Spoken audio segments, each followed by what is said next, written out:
Welcome back to Fantasy Revenge Lab. Don't forget to subscribe. Let's begin. They handed me the termination letter on a Thursday, printed neatly on company letterhead, signed by a man who couldn't look me in the eye. Redundancy, they said, though the real reason was simpler. I refused to play along with their boardroom games. I walked out with a cardboard box, a bruised ego, and one company email account still logged in on my phone. For days I replayed every injustice. The promotion I lost after exposing irregular transactions, the smirks behind closed doors, the whispers that painted me as difficult. I could have sued, but I knew the system too well. Justice wouldn't come from the courts. It would come from precision. They underestimated what I knew and, worse, who I'd copied on my final reports. The company was about to close a $390 million deal, a merger they'd been polishing for months.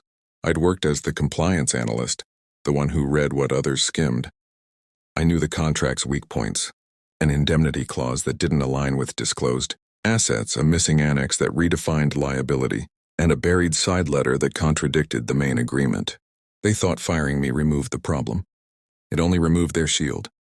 That night I scrolled through the investor update thread still open on my phone. Buried inside was a red-line version of the agreement, the one with my annotations. I read until sunrise, connecting dots only an insider could trace. Then I composed one short surgical email. Subject: urgent contractual non-compliance in project. Phoenix financing. I quoted the exact clause, attached the relevant documents, and summarized the implication in 3 bullet points.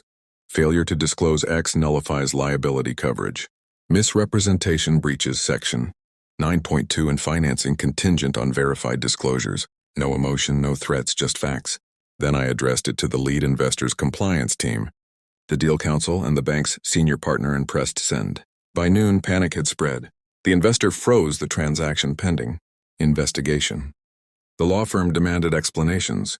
Bank compliance issued alerts. The deal worth $390 million went from ready to close to under review. Where there had been champagne, there was now chaos. I heard from a friend still at the firm. The CEO was furious. Investors were livid, and the board blamed a clerical oversight. They held emergency meetings, called in crisis managers, and drafted press statements that never got released. Their empire of arrogance began to tremble. A week later, their legal counsel reached out to me privately, polite, nervous, and suddenly respectful. They wanted to resolve matters amicably. I met them in a neutral cafe. We discussed compensation, reputation, and closure. I walked away with a settlement and my dignity. I never gloated when their stock dipped or when journalists started digging. I didn't need to. Revenge, I learned, isn't loud. It's precise. It's a quiet ledger of truth, timing, and restraint. Thank you for watching. Subscribe.